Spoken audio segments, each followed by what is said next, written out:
요즘 우리 세대가 꿈을 포기한 세대 이런 말이 있잖아요. 꿈한테 짓눌린 느낌 아세요? 아예 구직 활동을 하지 않은 그런 청년들이 늘어나고 있다고 해요. 너무 좋은 일자리만 골라서 그럴 거야. 도전 정신이 없어. 이게 말이 되냐고요. 왜 계속 쓸모를 증명해야 돼요? 증명하지 말아요.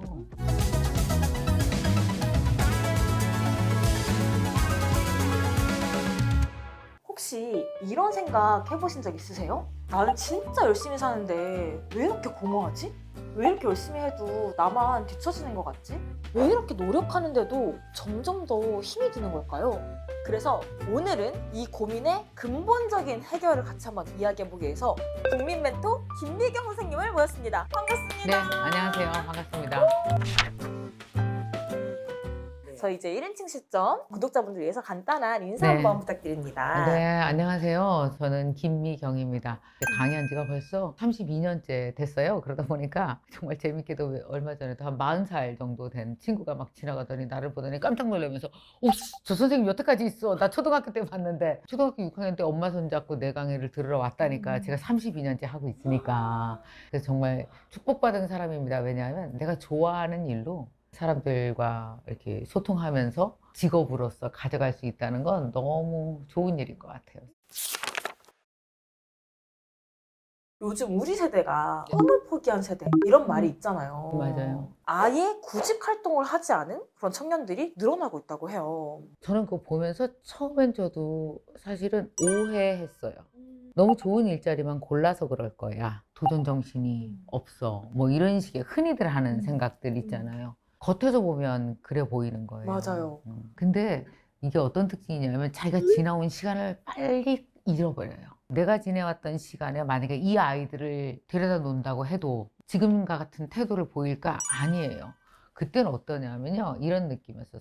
그냥 일자리가 널려 있었고, 지금 우리 아파트 다 있죠. 차 다 있죠. 냉장고 다 있죠. 그때 하나도 없었다고요. 그러니까 이제 전 국민이 냉장고를 다 사야 되니 얼마나 나라가 들썩거렸겠어요. 냉장고 사러 막 백화점 들썩거리고, 아파트 분양하면 막 들썩거리고, 집집마다 차 한 대가 없었다고요. 그러니까 시골 같은 데는 그 많은 몇만 명 인구 중에서 차가 진 집이 몇 집이 안 돼. 근데 그 많은 사람들이 생각해봐요. 지난 몇십 년간 차를 다 갖게 된 거예요. 그쵸. 그러니까 얼마나 많은 산업에 생기가 있었겠어. 얼마나 많은 생산과 소비자와 거래가 있었겠냐. 그러니까 나가면 물반고기반 다 생산과 소비야. 신나잖아. 나가고 싶잖아. 근데 요새는 어때요? 도대체 뭘 팔아야 돼? 그러니까 어떤 생각이 들어요? 유명해져야 되나? 누가 나를 주목해줘야 내가 팔려나갈 수 있는 것인가? 그러니까 이제 지금 이제 저성장 시대가 됐잖아요. 그러니까 누구나 다 취업하고 있지 않아요. 옛날에는 우리 대학 졸업했을 때 세 군데, 다섯 군데 다 붙었어요. 조선일보, 삼성, MBC 막 몇 군데 동시에 다 붙어. 그래서 다음날 지하철에서 내 친구를 만났는데 야 어디 갈까 세 개 중에 하나만 꼽아줘 그러더라고. 그럴 정도로 정말 신이 났던 시대라고. 그 시대에 지금의 아이들이 가도 지금 같을까요? 아닐 거 아니에요. 그쵸. 그러니까 이게 개인의 책임이 아니란 말이에요. 그러니까 저도 계속 어린 친구들 만나면은 꿈이 뭐야? 꿈을 찾아야 돼. 그래서 이렇게 했는데 학장님이 딱 그 강연에서 꿈을 꾸는 게 너무 두려우신가요? 그래서 꿈을 포기하셨나요? 딱 이 말 하시는 거 보고 제가 딱 뒤통수를 맞은 기분이 들면서 어쩌면 내가 그런 말을 했던 게 누군가한테 되게 부담이었을 수도 있겠다. 자본주의가 끼어들면서 꿈이 엄청 왜곡된 거예요. 꿈을 이룬다라는 걸 우리가 흔히 성공으로 보잖아요. 그 성공은 또 뭐냐 하면 다른 사람과 비교해서 나은 것을 얘기를 하는 거예요. 그러다 보니까 꿈이 굉장히 개인적 언어거든요. 맞아요. 그러니까 꿈은 셀프와 너무 관련 있는 얘기예요. 셀프가 뭐예요? 자아. 그러니까 뭐냐면 꿈이라고 하는 것은 정체성, 내 철학, 그리고 내가 살고 싶은 라이프 스타일 이게 꿈 안에 들어가야 되는 거예요. 근데 우리는 그런 걸 다 보기도 전에 쟤는 꿈을 이뤘대. 그러면 어이씨, 나만 뒤쳐졌어. 꿈 앞에서 오히려 직장도 초라해지는 거 아세요? 이게 말이 되냐고요. 그러니까 우리가 꿈을 너무 자본화하면서 잘못 오해하고 있었던 것이 많으니까 그러니까 사람들이 꿈한테 짓눌린 느낌 아세요? 나는 그냥 직장 다니면서 잘 사는데 꿈 앞에서 초라해져. 그 꿈한테 맨날 당한 느낌. 그러니까 어떻게 내가 꿈을 쓰레기통에 넣어 버려야 되겠지. 내 앞에서 꿈 얘기하지 마. 이렇게 되어버리는 거예요. 근데 어떤 사람은 난 밤새도 일하는 회사 싫어. 월급 더 줘도 싫어. 퇴근하고 나는 필라테스가 좋아. 그 2시간 매일 해. 그러면서 거기 있는 사람들과 끝나고 나서 차 한 잔 마시고 영화도 보고 책 얘기도 하고 그러면서 사는 게 너무 좋아. 오케이, 그거 네 꿈. 사실 그 꿈이라는 게 네. 그렇게 거창한 게 아닌데 직업이 아닌 문장일 수 있는 거잖아요. 네. 예를 들면 저는 저의 인생에 항상 변하지 않는 목표는 미래에 태어날 저의 아이들에게 존경받는 엄마가 되는 게 저의 꿈이거든요. 네. 그러기 위해서 열심히 살고 있는 거고 그 음. 친구들한테 부끄럽지 않을 컨텐츠를 네. 만들려고 하는 거고 그 친구 살기 좋은 세상을 만들려고 힘쓰고 있는 거고 근데 이런 것처럼 사실은 그 꿈이라는 게 막 직업, 돈 이런 게 아니라 내가 무엇에 행복을 느낄 수 있을지 인간으로 태어나서 자기 자신에 대한 존엄성을 느끼면서 살아가는 방법인 거죠. 그래서 셀프를 먼저 연구하지 않는 자는 꿈에 대해서 오해하기 쉽다. 요즘에 정말 다들 힘들어요. 스타트업 하는 친구들, 혹시 사업 안 하더라도 자영업 하시는 분들, 그리고 직장 다니는 분들. 어제도 제가 한 그 스타트업 CEO랑 같이 촬영할 일이 있어서 얘기를 했는데 요즘에 직원 뽑기가 쉽대요. 옛날 같으면 연봉 2배 줘도 안 온다고 할 친구가 면접을 보러 왔는데 요즘에 면접을 되게 자주 본대. 왜 그 회사를 그만뒀어요? 그러면 95%가 경영학과 경영학과. 이 얘기를 한다는 거예요.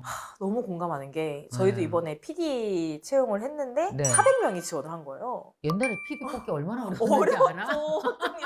선생님 아시죠? 아 진짜 PD 뽑기 어려워. 야 어디 아무데나 갔으면 데리고 와. 내가 그랬었거든. 막 400대 1 막 이런 거는 사실은 예전에 이제 그 대기업 경쟁률 같은 거잖아요. 그러니 젊은 친구들이 이제는 꿈이니 뭐니 고를 새도 없어. 그냥 일단 내가 먹고 살아야 되잖아요. 부모로부터 한번 독립한 친구들은 집으로 다시 돌아가기 너무 힘들잖아. 밖에서 너무 춥고 배고프잖아. 그냥 집으로 가. 견디고 혼자서 어떻게 해보려고 그러지 말고 간 첫날만 조금 놀래지. 그 다음부터 한 달 지나면 안 놀래. 야 일어나 밥 먹어 이렇게 하지 안 놀래. 아무렇지 않게. 다시 중학교 때로 그대로 돌아가. 그러니까 신경 쓸 거 없고 한 일주일만 놀래켜 드리면 되니까. 아유, 그래도 저놈이 내 옆에서 밥 먹는 게 다행이다. 이 세상을 딱 태어나 보면은 모든 사람들은 다 뭐가 필요하냐면 다 자신의 필요가 있어요. 초등학교 때만 되더라도 엄마가 알려주는 게 공부 잘해서 좋은 대학 가면 좋은 직장 다니고 이렇게 간대. 애들 머릿속에 세팅이 되는 거예요. 그럼 좋은 직장을 가야 되고 좋은 대학을 가야 되고 그래야 차도 살 수 있고 집도 살 수 있고 좋은 사람도 사귀고 인정도 받는구나. 그러니까 뭐냐면 사람들은 사회에서 안정과 인정을 받기 위한 많은 it들이 필요를 해요. 아이템들이잖아요. 나를 위해서 필요한 아이템들, 그걸 위해서 우리가 엄청 노력을 하죠. 근데 문제는 뭐냐면 그야말로 it은 it이어야 되는 거예요. it이 내가 되면 안 되는데 예를 들어서 우리가 너는 의대를 가야 돼 라고 엄마가 말했어. 성취 욕구와 인정 욕구가 하나죠. 내가 의사가 되면 엄마한테 인정받아. 엄마뿐이 아니라 엄마 주위 모든 사람이 인정받고 사회적으로도 인정받고 나는 안정돼. 그러니까 안정과 인정이 한꺼번에 있으니까 얼마나 이익이 대단해.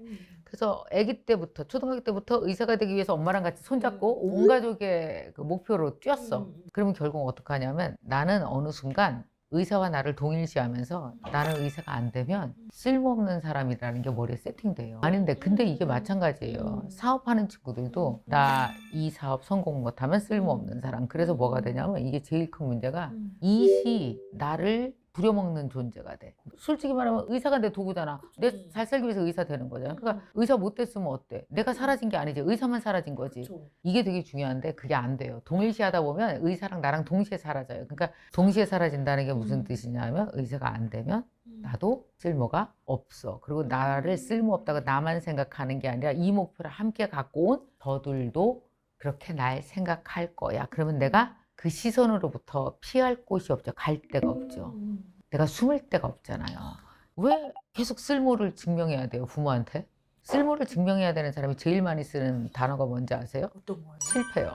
그 대학 못 가고 그보다 낮은 대학 갔어? 그럼 이렇게 얘기해요. 저 입시에 실패했어요. 제가 이런 회사 가야 되는데 못 가고 다른 회사 들어갔어. 취업에 실패했어요. 정말 잘못된 생각이에요. 증명하지 말아요. 내가 왜 내 쓸모를 남한테 증명해? 그 부모 포함해서? 그럼 부모도 쓸모 증명하라 그래 나한테. 대들으세요. 난 이거 엄청 대들었어요 우리 엄마한테. 진짜로 우리 엄마가 미경아 너는 학교 선생을 하면 좋겠어. 자꾸 딸들한테 다 학교 선생을 하래요. 근데 우리 엄마한테 엄마가 직접 가는 게 좋겠어.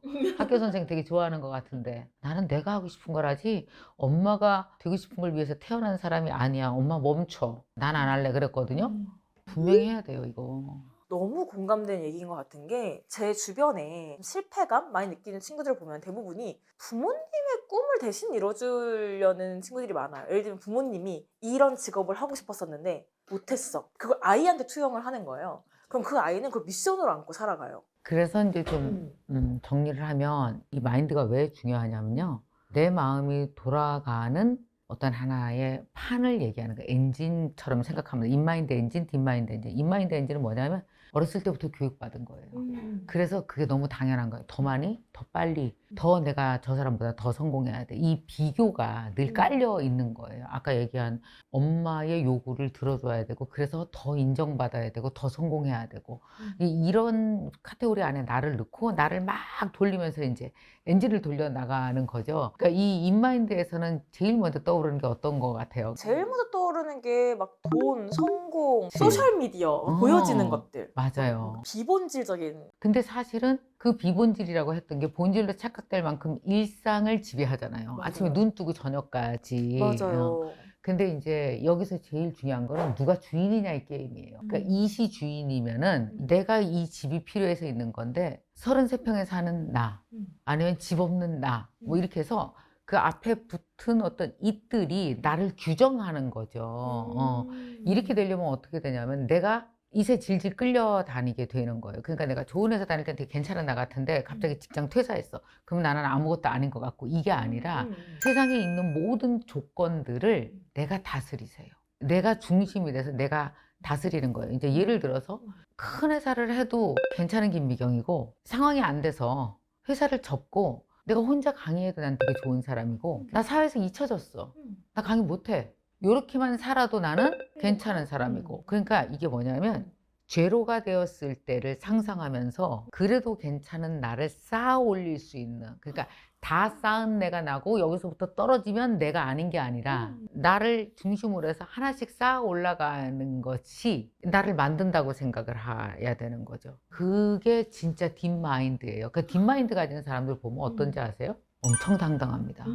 우리가 세상의 눈으로 이렇게 비교했을 때 저 사람이 저렇게 당당해야 되는 이유가 없는 것 같은데 너무 당당하고 충만하게 자기 걸 누리면서 살아. 그러니까 이게 인마인드로 가득해갖고 미친 듯이 이시시키는 일을 하잖아요. 그러면 어두워요. 근데 딥마인드로 내가 시키는 일을 작게 하잖아요. 그럼 그게 반짝반짝 빛이 나요. 그래서 맞아. 이렇게 사는 게 훨씬 더 중요한 거예요. 요즘 20, 30대들 젊은이들이 추구하는 거 이거 아니에요?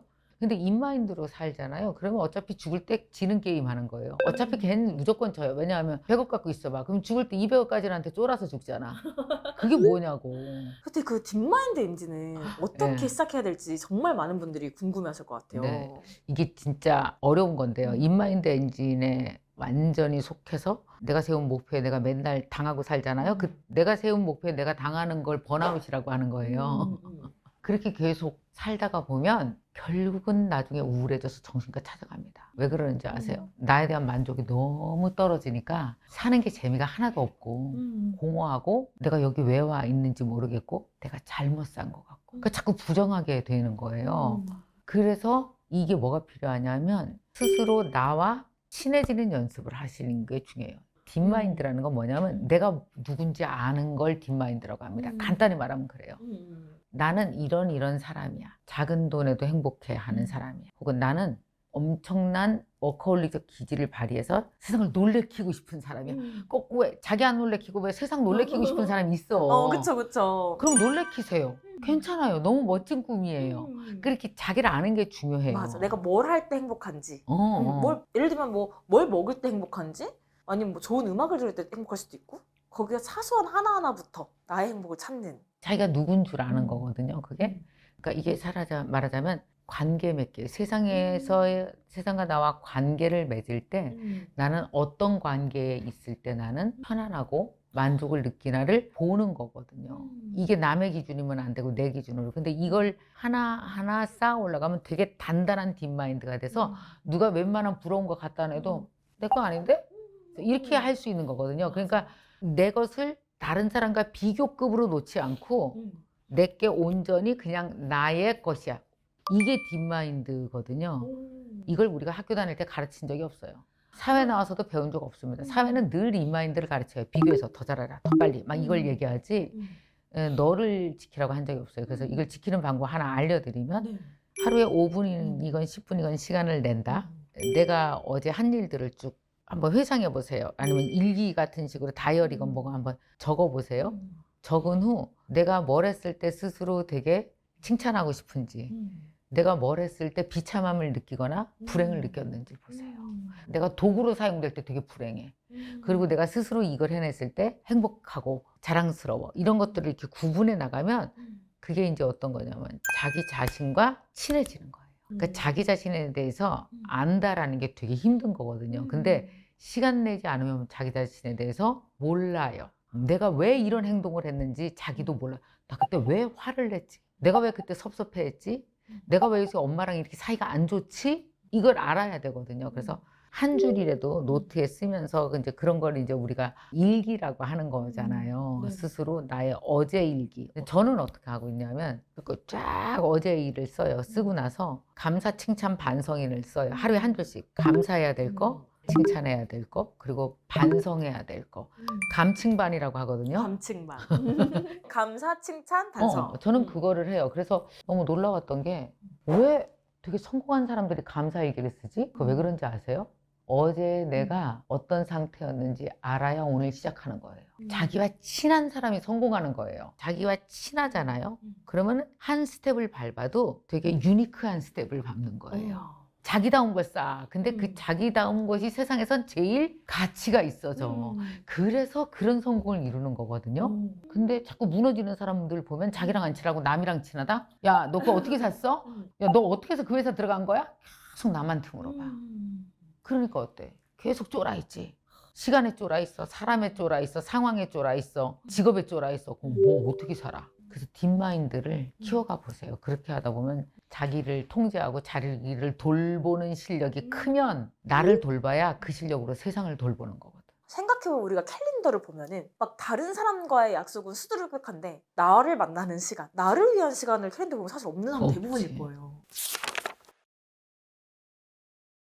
매주 일주일에 한 번씩 만나서 다 같이 다이어리 쓰고 그거 공유하면서 얘기하는 걸 지금도 하고 있죠, 제가. 그걸 이제 저는 BOD 타임이라고 하는데 B가 뭐냐면 being, O는 organizing, doing. 그러니까 철학하고 기획해서 행동하는 거죠. 무조건 doing만 하지 않아요. 그러니까 우리 다이어리엔 다 doing만 있어요. 투두리스트. 그쵸. 정신없이 살면요, 그거 막 사는 거예요. 잘 사는 거 아니고 막 열심히 막 살아. 근데 내가 왜 여기 와 있지? 몰라. 이런 경우 생기죠. 선생님이 네네. BOD 타임을 통해서 가장 진짜 이렇게 딱 변했던 사례가 있다. 이런 게 있을까요? 최근에는 BOD 타임을 통해서 내가 한 가지 느낀 게 이 모든 환경이 사실은 내가 만든 환경이었구나. 난 나를 되게 좋은 환경, 행복한 환경에서 살게 하고 싶거든요.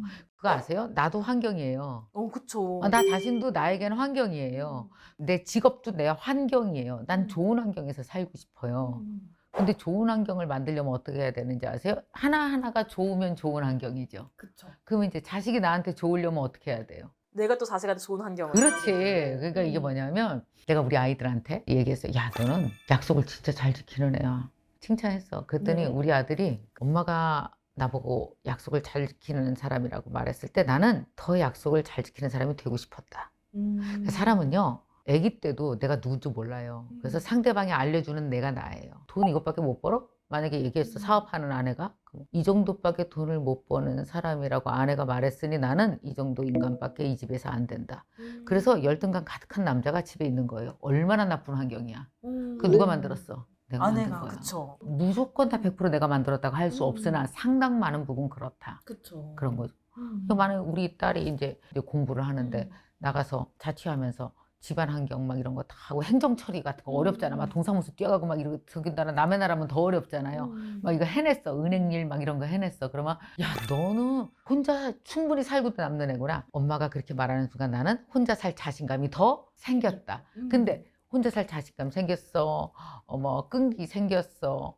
뭐 우리 아내가 나를 칭찬하는 바람에 나는 내 노후가 더 걱정이 없어졌다. 이렇게 자신감 가득한 사람이 쫙 내 옆에 있어. 엄청 좋은 환경이지. 그쵸. 나도 같이 긍정적인 영향을 받는 이 사람들이 거니까. 나한테 얼마나 그 영향을 끼치고 나한테 잘하겠어. 그래서 제가 정말 이 비잉 시간을 통해서 나는 앞으로 매일 나에게 좋은 환경을 만들기 위해서 상대방을 좋은 사람으로 만들어줄 거야. 그 다음부터 내가 일주일에 하나 이상씩 계속 아이들한테 칭찬 문자를 보냅니다. 인정 문자. 너는 돈도 아껴 쓰면서 스스로 자립 능력이 대단한 애였었구나 원래. 그럼 지가 펑펑 쓰다가 놀래갖고 나는 이렇게 되는 거야. 이게 직원들한테도 해봤거든요. 내가 직원들도 변해요. 내가 원하는 걸 즉각적으로 받으려고 막 야단치고 비난하잖아요. 그러면 비난 환경이 돼. 그대로 나한테 와. 그러니까 이게 이제 제가 BOD 시간을 통해서 나이 60이 넘어서도 끊임없이 반성하면서 하나하나 해나가는 거죠. 좋은 환경을 만들고 싶으면 내가 내 주변 사람들한테 먼저 좋은 환경이 되는 것부터 맞아요. 시작이다. 맞아요. 그럼 학장님도 네. 인마인드에 갇혀 살았던 때도 있으세요? 아유, 많죠. 저도 이 딥마인드라는 것을 언뜻 깨달았지만 이것이 내 인생의 가장 중요한 펀더멘탈이 돼서 이걸로 쫙 끌어나가기 시작한 지는 몇 년 안 되고요. 그거 아셔야 돼요. 모든 사람이 딥마인드가 없지 않아요. 여기 있어요. 그렇죠. 이걸 우선순위를 바꾸는 작업인 거예요. 딥마인드 왜 없어? 있죠. 자기를 사랑하는 마음, 자기를 아끼는 마음, 내가 주인이 되고 싶은 마음, 이거 다 딥마인드거든요. 근데 경쟁사회에서 살아나가려다 보니까 그냥 배운 대로 인마인드대로 더 빨리 더 많이 하기 위해서 막 해치우는 중이었었어요. 사실 그런데 어느 순간 이 딥마인드가 우선순위가 되는 거예요. 딥마인드가 인마인드를 통제하면서 끌고 나가는 거죠. 내가 뒤처진 것 같아. 아니야, 뒤처진 거 아니고 네가 진짜 원하는 걸 하고 있으니까 너 괜찮아? 이렇게 말해주는 거야. 근데 인마인드가 위에 있을 때는 어떻게 되냐 하면은 나 정말 뒤처진 것 같아. 그러면 맞아, 뒤처질 것 같아. 어떻게 더 해야 되지 않나? 이런 막 목소리를 내거든요. 그러니까 누가 더 우선순위로 누가 더 힘을 갖고 있느냐 이거에 따라서 달라지는 거거든요. 근데 저는 20대, 30대 분들에게 말씀드리고 싶은 건 이런 얘기 할 수 있어요. 아니 선생님은요 그 인마인드로 성공 이미 했으니까 그냥 딥마인드 가져도 여유 있는 거 아니에요? 라고 얘기할 수 있어요. 근데 내 주위에 인마인드로 열심히 산 사람들 많이 봤는데 다 돌아가요. 인마인드로 열심히 뛰었잖아. 구멍이 너무 숭숭 뚫린 거야. 막 가족이랑 뭐 그렇지. 건강 엉망진창 되지. 돈은 열심히 벌었는데 왜 그런 거 있잖아요. 돈이 막 벌릴 때는 더 잘 될 것 같아. 사업을 더 벌린다. 그래서 반드시 망해 또. 그래갖고 또 털털이 돼갖고 또 들어와. 그래서 사람은 인생에 누구나 다 딥마인드가 바탕이 되지 않으면 자꾸 뒤돌아오게 돼서 다 수습하게 돼 있어.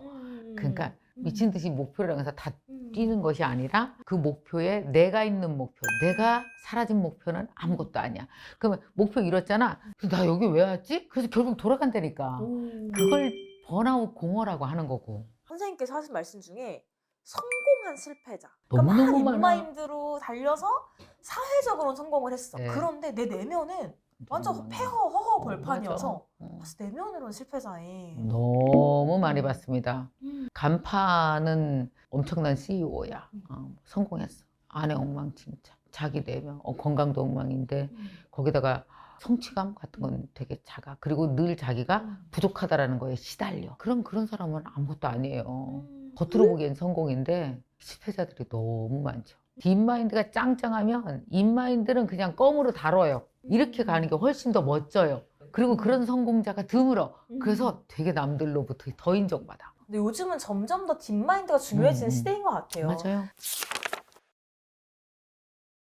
인마인드로 막 열심히, 정말 열심히 달리다가 딥마인드로 실제 딱 바꾸게 되신 계기가 있으세요?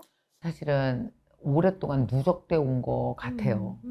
사업을 막 하면서 힘든 시기가 많았었거든요. 건강이라든지 사업의 부진이라든지 그때 이제 나도 인마인드를 막 달리다가 인마인드가 한참 달릴 때는 막 불쏘시개 역할을 해요. 더 달려! 막 이런 느낌이 오잖아.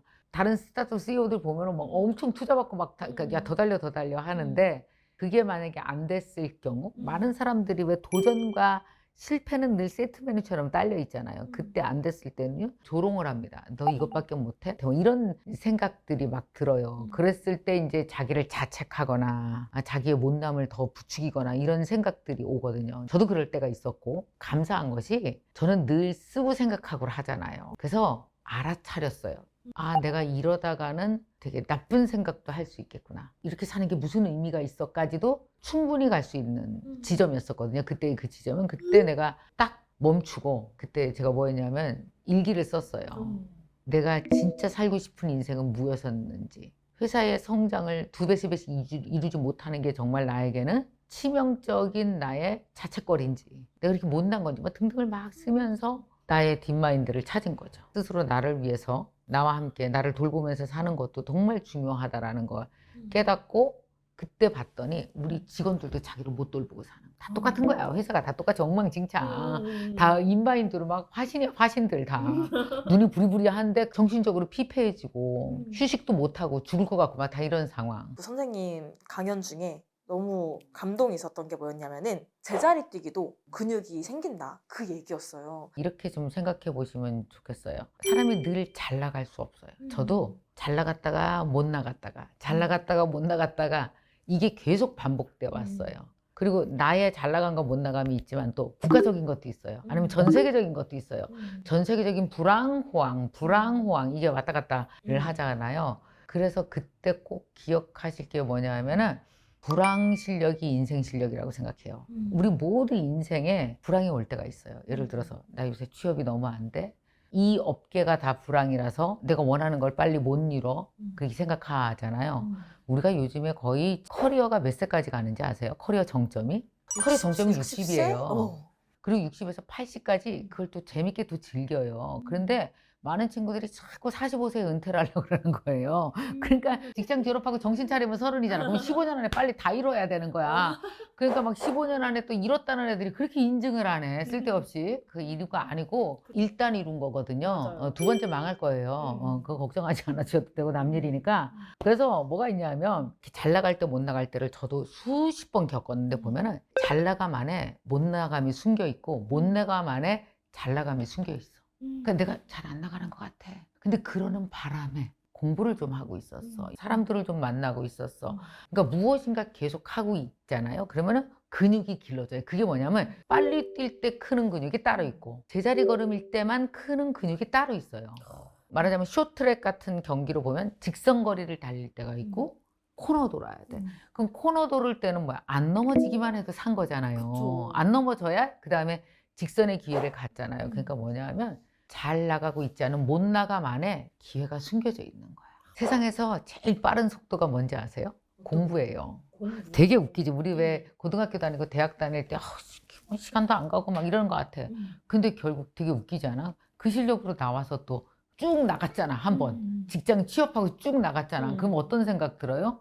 우리 왜 속도를 내서 막 달릴 때 있잖아요. 오히려 달릴 때 인생 속도가 안 난다? 왜냐하면 돈 버느냐고 바빠서 사실은 내부적으로 아무 속도도 안 낸 거야. 내 일만 잘했을 뿐이지 미래가 어떻게 가는지 공부가 안 된 거야. 제가 이제 7년 전부터 영어 공부 시작했잖아요. 근데 공부할 때가 속도가 나요. 어느 순간 딱 보면 또 영어로 다 인터뷰하고 있어. 미국에서 강의도 하시고 공부가 제일 빠른 속도라는 거를 그걸 인생을 통해서 몇 번을 경험을 하셔야 돼요. 그래서 잘 안 나갈 때 가장 큰 자산이 눈앞에 딱 있어요. 뭘까? 시간. 내가 무기력증에만 빠지지 않는다면 이 시간은 속도가 되는 거야. 지금 공부하는 게 미래의 그렇지. 나에게 더 나를 성장시키는 거고 또 공부가 꼭 뭐 이렇게 하는 것이 공부가 아니라 왜 그동안 직장 다니느냐고 못했던 것, 너무 바빠서 못했던 것, 책 읽기가 될 수도 있고 뭐가 됐건 누구 일을 도와주건 그런 것도 몸으로 하는 것 다 공부잖아요. 그래서 속도가 줄였다고 안 달리는 게 아니라고, 제자리 걸음이라고 안 뛰는 게 아니라고. 그래서 이 불황을 잘 지내고 나잖아요. 어려운 시기를 잘 지내고 나잖아요. 그게 인생 실력이 돼. 지금 정말 불황이라고 어떻게 보면은 너무 내려오는 게 아니라 이 시기를 되게 잘 사용하는 게 진짜 중요하겠네요. 책에 쓰신 내용 중에 네네네. 어머니의 기록이 전 정말 너무 깊이 와닿았어요. 아, 그랬어요? 네. 다른 사람 너에게 한 나쁜 말, 너가 너를 믿어주지 못한 것 모두 지워라. 그리고 지우고 다시 써라. 진짜 멋있죠? 저희 엄마가 책 읽는 걸 되게 좋아하셨어요. 양장점을 시골에서 하시고 거의 18년 가까이 투병하셨어요. 화장실만 갔다 오고 바로 침대에 누워 계셔야 되는데 돌아가실 때 엄마 유품을 찾아봤더니 우리가 자식이 딸 넷에 아들 하나인데 자식 한 명 한 명당 한 권의 노트를 남겼어요. 그 노트 안에는 자식에 대한 사랑과 칭찬으로 가득했었어요. 그래서 한 권씩을 다 받았어요. 우리가 유품으로 엄마한테. 근데 엄마가 우리에게 준 말 중에서 가장 인상적으로 모든 자식에게 공이 쓴 말이 뭐냐 하면은 엄마 옛날 얘기, 우리 엄마 옛날 얘기 되게 좋아하거든요. 자기 겪은 얘기. 근데 이제 우리 할아버지가 딸을 넷을 순서대로 나니까 우리 친할아버지가 화가 나셨대요. 그 엄마한테 기분 나쁜 소리를 하시니까 야, 너는 딸이 넷이 뭐 배 안에 숨겨져 있다가 한 명씩 순서대로 나오냐 이렇게 이제 되게 모욕적이었을 거 아니야. 근데 이제 시아버지한테 확 대들고 싶었는데 못 대든 거예요. 그래서 우리 엄마가 그걸 일기에다가 쓴 거야. 아버님이 그렇게 얘기했다. 근데 나는 우리 딸들 정말 잘 키울 거라고 아버님한테 대들고 싶었는데 그 말을 못했다. 아버님 아닙니다. 아버님 틀리셨습니다. 우리 아이들은 멋진 인물들이 다 될 거예요. 이렇게 썼더라고 우리 엄마가 거기다가. 그러면서 우리 엄마가 그때 이제 우리에게 했던 말이 그래서 엄마는 평생 살면서 남한테 들었던 나쁜 말, 가족이 나한테 한 말일지라도 그리고 아니면 내가 나를 인정해주지 못했던 말 그런 너무 부정적인 말들은 나는 매일 지웠다. 그리고 잘할 수 있어. 그리고 다시 썼대. 그래서 다시 쓴 나로 살았대 엄마는. 그러니까 너희들도 다시 써라. 다시 쓴 네가 너다. 근데 그게 나한테 습관이 됐을까? 나는 매일 다시 써요. 아닌 것 같은 거 다 지워요. 그때 제가 제일 많이 이제 우리 학생들에게 하는 말은 만약에 누가 어디한테 야 너는 그것밖에 안 돼? 그러면 나는 이렇게 속상해하지 말고 속으로 말해. 꺼져 닥쳐. 그러는 거. 난 내가 쓴 내가 나야. 오늘 이야기 들으면서 많은 분들이 나는 지금 내가 끌려가는 삶을 살고 있나? 아니면 내가 내 인생의 주인이 된 삶을 살고 있나? 한 번씩 같이 생각해보고 들어보면 너무 좋을 것 같아요. 정말 그래서 마지막으로 드리고 싶은 말씀은 인마인드로 하면은 비교해서 내가 처지는 것 같고 멈춰야 될 것 같잖아요. 딥마인드를 시작하잖아요. 그럼 나로 어디서든지 지금 있는 재료 가지고 그냥 시작할 수 있어요. 그러니까 다시 시작해도 됩니다. 그리고 저희가 또 선생님이 네. 어떻게 보면 저희들에게 꿈과 희망을 많이 주시니까 선생님 또 이제 응원하기 위해서 저희가 좀 깜짝 선물을 준비했어요. 환갑이시잖아요. 환갑입니다. 네.